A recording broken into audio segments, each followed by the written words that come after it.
Salut Audrey, Bonjour Julie. ça va? Ouais. Ouais. Donc aujourd'hui, je souhaitais qu'on fasse un petit retour sur ton début d'accompagnement. Bon, ça veut dire que tu y es encore un petit peu quand je dis ça. Et je voulais voilà, que tu puisses témoigner un petit peu aux personnes qui pourraient hésiter ou qui se posent des questions sur ce que peut apporter ce type d'accompagnement. Du coup, est-ce qu'on peut commencer par comment tu m'as connu, par exemple? Alors comment je t'ai connue? J'avais réussi à organiser avec une amie un voyage pendant 4 jours.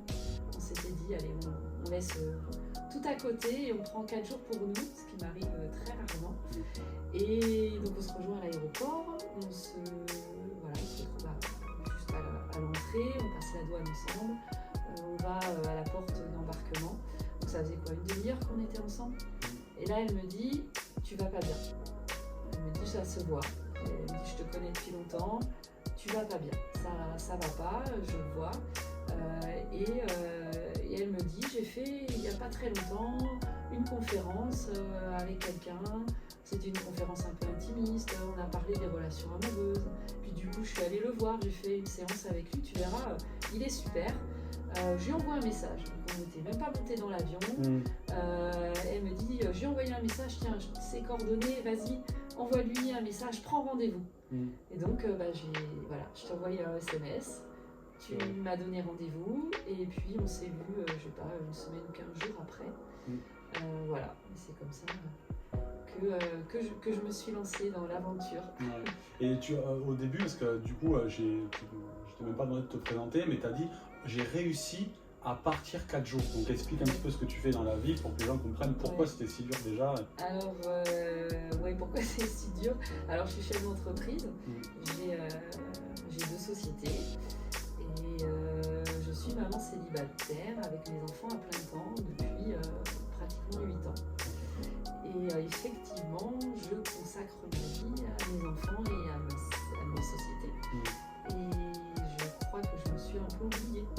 Je sais même pas que je crois, c'est que j'en suis sûre, que je me suis complètement oubliée, que j'ai fondé ma vie sur ce rythme de boulot et de maman, avec des œillères et puis des habitudes qui font que j'ai accepté d'être surchargée, de ne pas penser à moi, de penser aux autres. Je ne m'écoutais pas. J'écoutais pas le fait que j'étais fatiguée, que j'allais pas bien, parce que non, c'est pas possible. C'était pas possible, il faut que je sois présente, il faut que je sois là, il faut que je montre que tout va bien. Il faut que je tienne la route, à la fois pour mes enfants et à la fois aussi pour mes salariés. Du coup, ça peut faire le pont avec la deuxième question qui est en fait, pourquoi du coup tu as été convaincu et tu dis ouais, j'en ai vraiment besoin de ton état d'être avant de commencer. Donc tu en as parlé un petit peu que ton amie elle t'a dit oui, tu te sens, j'ai pas l'impression que tu vas très bien, etc. Mais c'est ça en fait, c'est que je me suis dit en fait ça se voit que je vais pas bien. Et alors que j'ai toujours essayé de faire en sorte que les gens ne voient pas que j'allais pas bien. Voilà. Pour mes enfants, pour les protéger, et puis pour l'extérieur, pour l'image extérieure, pour mes salariés, les gens avec qui je travaille, les autres sociétés, les autres chefs d'entreprise. Toujours le sourire d'apparence, si tout va bien, tout se passe bien, tout va bien dans le meilleur des mondes. Et là je me suis dit non, en fait, j'arrive plus à le cacher. J'arrive même plus à le cacher, c'est que vraiment je dois pas aller bien. Et ça va finir comment surtout, c'est ça. Si c'est qu'aujourd'hui ça se lit sur mon visage que je vais pas bien, je suis plus crédible. Donc c'est que là il faut vraiment que je fasse quelque chose. Il y a 2 choses qui me viennent, c'est que les premières séances, quand tu as décidé de commencer l'accompagnement, les premières séances que tu as faites, dès que tu t'asseyais là, qu'est-ce qui se passait? J'étais en larmes, je fondais complètement en larmes. Et ça, donc tu t'es permis ça, parce qu'on avait commencé à créer un lien de confiance forcément. Et moi, là où j'ai vu le step, alors tu en parleras juste après aussi, c'est quand tu as commencé à t'asseoir ici et que tu pleurais plus, j'ai dit en fait elle peut me raconter ce qu'elle veut, je sais déjà qu'elle va mieux. Tu vois. Et ça pour moi c'était un vrai step. L'autre chose c'est que en fait pendant les séances, on s'est rendu compte que en fait Audrey elle a toujours tout réussi quand elle était petite, que en fait, du coup, parce que tout allait bien, en fait, ça faisait d'elle une fille, une petite fille et une femme aimable. Du coup, tes parents, ils te reconnaissaient comme ça. Et le contre-pied, c'est qu'en fait, ils s'occupaient un peu moins de toi, etc. Voilà. Et ça, en fait, du coup, ça t'a permis aussi de comprendre, de dire, ah, en fait, je suis juste en train de faire ce que j'ai toujours fait. Ouais. C'est qu'en fait, je réussissais et que j'avais pas à me plaindre parce que je réussissais, etc. Oui, non, c'est exactement ça. C'est que j'ai suivi un schéma depuis toute petite que je pensais être normal. Parce que, oui, j'avais aucun souci à l'école, tout se passait bien, je faisais du sport, ça s'est bien passé aussi. J'avais une vie, on va dire, plutôt tranquille, dans une famille classique. Voilà, pas de soucis, mais effectivement, je ne créais pas de problème, donc il n'y avait pas besoin de s'intéresser à moi, puisque tout marchait bien, tout se passait bien. Voilà, j'étais dans mon coin, je faisais les choses comme il fallait les faire et je les faisais bien. Donc voilà, donc j'ai continué dans ce schéma-là de je fais les choses, il faut que je les fasse bien et que je n'attends de rien de personne à côté, mais que je continue moi à faire pour les autres, à faire bien pour les autres et sans penser trop à moi. Est-ce que moi ça me plaît ce que je fais? Est-ce que j'ai envie de le faire? Est-ce que je suis épanouie quand je le fais? Ça, c'était pas des questions que je me posais en fait. Ce qui est intéressant de ce que tu as dit, c'est que tu étais dans une famille où tout allait bien. En fait, l'accompagnement, il n'est pas fait que si tu as été abandonné par ton père, que tu as eu une enfance particulière avec des parents divorcés. Enfin voilà. Oui, tu vois, si jamais tu devais aller voir n'importe quoi, mais un autre type de thérapie comme un psy, si jamais tu parlais, j'imagine qu'au bout de plusieurs séances, le pro il découvre comment t'en es arrivé là, mais en fait de prime abord comme ça, dire en fait mes deux parents ils sont encore ensemble, tout va bien, ils sont en bonne santé, toutes ces choses là, en fait tu te dis mais qu'est-ce qui ferait qu'en fait j'aurais besoin d'aller voir quelqu'un? Tu comprends ce que je veux dire? C'est qu'en fait de ton socle familial, il n'y a rien qui dit que tu es censé avoir besoin d'être accompagné. En plus de ça, professionnellement tu réussis, tu es célibataire comme tu l'as dit, mais ça ne te pose aucun problème, on l'a vu plein de fois. Tes enfants sont en bonne santé, donc en fait même sur ça, tu te dis mais en fait il y a un dysfonctionnement, il y a un déséquilibre qui fait qu'en fait je souris et je fais semblant que tout va bien alors que dessous il y a quelque chose qui va pas top quoi. C'est pour ça qu'il a fallu que j'attende d'avoir 45 ans pour commencer à me poser la question de est-ce que je suis sur le bon chemin. Et il n'avait jamais été question avant que j'aille voir un psy ou que je me fasse accompagner ou que ne serait-ce que prendre un coach comme beaucoup de chefs d'entreprise peuvent avoir pour les aider à performer. Oui, voilà. Donc non, t'as pas besoin de quelqu'un pour performer. Jamais, la question c'était jamais posée. Effectivement, parce que non, il n'y avait pas de raison. Il n'y avait pas de raison en fait. Si, il y en avait, mais il fallait que j'ouvre les yeux et que j'enlève les œillères et que je commence aussi à penser à moi et pas à penser qu'aux autres et à l'image aussi que je peux donner. Et accepter du coup, que tu puisses pas aller bien. Accepter que j'avais besoin d'aide, que j'avais besoin de comprendre pourquoi, malgré le fait que tout aille bien, socialement tout va bien. Voilà. Quand tu es dans un groupe de personnes, tout va bien. Après, j'ai pas obligatoirement fait les bons choix, mais bon, j'ai su rebondir à chaque fois. Mais c'est vrai que le fait d'être dans ce mal-être, c'était pas normal. Donc il fallait pas que je sois dans ce mal-être. Tu voulais pas t'autoriser? Non, c'était pas normal. J'avais pas le droit. Pourquoi je devrais être mal?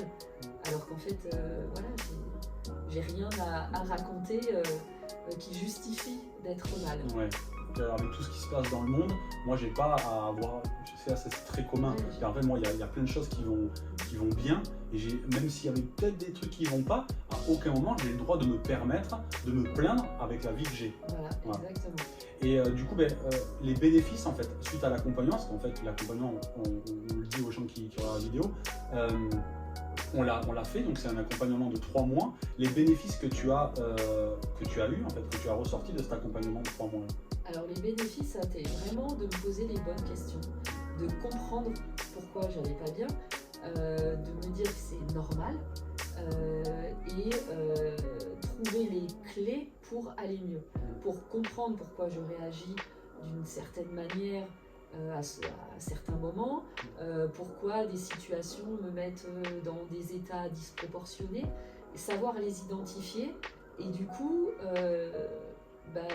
que tous ces événements qui avant me faisaient souffrir, aujourd'hui ne me font plus souffrir et passent plus facilement et ne me mettent pas dans des états dans lesquels je pouvais être avant. Ouais. Parce qu'en fait, pendant l'accompagnement, pour expliquer un tout petit peu, c'est que je vous apprends à identifier les émotions que vous êtes censé ressentir et qu'en fait, quand vous êtes en réaction, vous êtes du coup sur des émotions qui sont de la colère ou de la tristesse ou des fois de la fuite. En fait, c'est pourquoi en fait, je suis dans cette réaction et arriver à attraper la ficelle et à détricoter un peu le truc, pour dire ah ok, je comprends ce qui est en train de se rejouer, c'est avoir cette gymnastique là que vous n'avez pas au début, que je fais moi avec vous pendant les séances, et dans un second temps, donc là c'est la suite de l'accompagnement où en fait il y a un suivi qui est proposé et dans la transition, on va dire sur le 3e mois, je vous apprends à trouver un peu d'autonomie pour qu'en fait je vous lâche la selle tranquillement et que vous puissiez être autonome dans votre vie de tous les jours, les réactions que vous pouvez avoir et qui sont moins disproportionnées comme tu disais, où du coup tu réagis moins, où tu vois le truc arriver mais tu sais sur quoi il vient appuyer, du coup tu le gères différemment et en fait comme j'explique à un moment donné, que vous êtes en pleine conscience plutôt qu'être avec les œillères comme tu disais, du coup vous arrivez à enlever les œillères, à avoir pas un 360 mais un bon spectre de vue et prendre aussi de la hauteur sur toutes les scènes qui se jouent. Voilà, donc ça c'est l'idée que... Oui, c'est vraiment la compréhension de notre comportement, de dire oui c'est normal, je le comprends et je sais que là j'ai une réaction disproportionnée, mais c'est pas grave, je l'ai compris, je l'ai identifié et je vais pouvoir travailler dessus. Et ce qui permettra que une prochaine fois, j'ai pas ces comportements disproportionnés et que je puisse mieux réagir, en tout cas pour mon mieux-être. Ouais, c'est ça, c'est qu'en fait, au lieu de vivre constamment des émotions entre guillemets désagréables, trouver des conflits en fait avec le salarié, l'actionnaire, l'ami, etc. Dire ok, alors attends, tout ça, c'est de retrouver votre propre autonomie et votre propre responsabilité sur ce que vous ressentez. Rapidement, régulièrement, on peut dire c'est la faute de mon associé, c'est la faute de mes salariés. En fait, eux, ils jouent leur vie, ils font leur vie, et qu'en fait, cette vie-là de laquelle tu es spectatrice, du coup, elle résonne particulièrement à l'intérieur de toi. Comme l'exemple de je fais quoi quand la voiture elle est en panne, je fais quoi quand la machine elle est en panne. Tu as envie de dire, mais les gars, en fait, et en fait ça vient chercher chez toi un manque de, je sais plus ce que c'était, c'est un manque d'autonomie que chez toi du coup, qui était complète depuis très jeune parce que, comme on l'a dit tout à l'heure, Audrey réussit, Audrey elle est autonome, elle n'a pas besoin d'être trop soutenue, etc. Et tu comprends pas que les gens ils soient pas pareils. Et c'est ça qui te mettait en réaction. Voilà. Et même si ça peut être encore le cas, tu dis ok, il n'a pas la même vie que moi, je n'ai pas à attendre la même vie. Et en fait, c'est cette conscience-là qui fait prendre de la hauteur à toutes les personnes qui font l'accompagnement, qui te font avoir une vie plus heureuse, plus allégée, plus agréable. Tu vois, souvent, les gens ils me disent, mais Julien, si on ne ressent plus d'émotions, comment ça se fait? On ne peut pas ne pas ressentir d'émotions parce qu'on est tous persuadés que les émotions qu'on doit ressentir, c'est des émotions désagréables. On oublie qu'on peut avoir une vie remplie de joie, d'amour et être heureux. Parce que tu vois ce que je veux dire? Souvent ils me disent, mais Julien, si d'abord tu soignes toutes tes blessures, mais tu ressens plus d'émotions. Mais non, en fait, c'est pas ça. Tu vois? Et bon, du coup, oui, c'est pas. Non, c'est plus pas ne. C'est pas ne pas ressentir d'émotions, mais c'est de ressentir des bonnes émotions et ne pas surjouer des événements qui n'ont pas lieu d'être et de mieux accepter l'autre et comme tu disais, pas toujours trouver des justifications, mais c'est parce que lui il a fait ci, parce que lui il a fait ça. Non, si lui il a fait ça, c'est parce que toi tu l'as autorisé à faire ça et de avoir conscience on a un rôle aussi sur la réaction des autres. Ouais. Et ça, voilà, moi, jamais je m'étais posé la question et tout venait de moi en fait. Tout venait de moi, si c'était oui, même plus que des œillères, c'était carrément un masque opaque que je pouvais avoir et que l'accompagnement a retiré très rapidement. Et voilà, ça m'a permis aujourd'hui de faire le suivi sereinement. J'allais te poser la question. Voilà, Qu'est-ce qui a fait que tu as voulu continuer un petit peu avec le suivi après l'accompagnement? Parce qu'il n'y a quand même pas une autonomie totale après les 3 mois d'accompagnement, même si ça nous permet d'avoir les clés de la compréhension, de réaction. La compréhension, les clés, maintenant la mise en pratique de cette compréhension, de ces clés dans la vie de tous les jours, voilà, c'est pas forcément de suite évident. Parce qu'il arrive des événements auxquels on n'avait pas pensé et sur lesquels on ne s'est pas appliqué et on ne s'est pas appliqué tout ce qu'on a pu voir ensemble. En 3 mois, du coup, il y a des événements qui ne se passent pas et que le 4e mois, il y a des choses qui arrivent qui sont des nouvelles situations. Parce que comme du coup, tu évolues pendant 3 mois et que les scènes que tu avais, que tu jouais, les situations que tu vivais dans ta vie, elles étaient particulières pour que tu aies une compréhension de toi. Vu que tu as changé plein de choses dans ta vie pendant 3 mois, il y a des nouvelles choses qui se présentent. On en a parlé tout à l'heure en off, c'était Julien, en fait je ressens ça, c'est bizarre, pourquoi? Oui, parce qu'en fait du coup on a traité tout ce qu'il y avait derrière, tu vois, tous les boulets, toutes les casseroles qu'on avait derrière, et maintenant en fait on a un désert, même si bon, on pourrait dire ça, mais on a tout un espace devant nous, et en fait je fais quoi? Maintenant que je vais bien, je vais vers où quoi? Et en fait c'est à nous de choisir, sauf qu'avant d'avoir tout ce choix devant nous, mais en fait on est tiré par tout notre passé, on est dans des situations, dans un travail, même des fois dans des relations de couple qui sont liées à ce qu'il y a derrière. Et maintenant qu'on a réglé plein de choses, c'est ce qu'on disait, tu te dis ok, du coup est-ce que le taf que je fais il me plaît, mais voilà, et tous ces questionnements là, effectivement ça arrive après les 3 mois, etc. Donc ça tombe bien que tu aies fait le suivi, du coup, que tu sois dans le suivi encore. Oui, non, c'est vrai que ça nous oblige à nous poser tout un tas de questions qu'on ne se posait pas avant, parce que j'étais la tête dans le guidon et j'avais pas le temps de me poser des questions. Aujourd'hui, je peux me poser des questions sur moi, sur ce que j'ai envie de faire, sur ce qui me rend heureuse, sur comment j'ai envie d'être dans 1 an, dans 5 ans. Ces questions-là, oui, je me les étais jamais posées. Donc ça perturbe. Ça chamboule, mais c'est pour du positif, donc voilà, ça fait du bien. Des fois, on ne sait pas trop où on est, mais en tout cas, on sait que c'est pour du positif. Et comme tu disais, du coup, c'est des questions, tu dis on ne s'est jamais posé des questions, mais sur toi, parce que des questions pour le boulot, et tes enfants, t'en poses tout le temps. Non, mais vraiment, mettre l'angle de vue, l'angle de caméra sur toi constamment, quand on se voit dans l'accompagnement, c'est 1 fois par semaine, donc c'est très focus sur toi, chose que tu avais du mal à faire et qui arrivait très très rarement d'être focus sur toi pendant même 1 heure de temps, avoir quelqu'un qui te consacre du temps, alors que toi c'est à tes salariés, à tes associés ou ex-associés et tes enfants. Ok, ben merci beaucoup Audrey pour ce témoignage. Merci à toi, Julien. Voilà, et puis je te dis à très bientôt, on se revoit très bientôt. À très vite.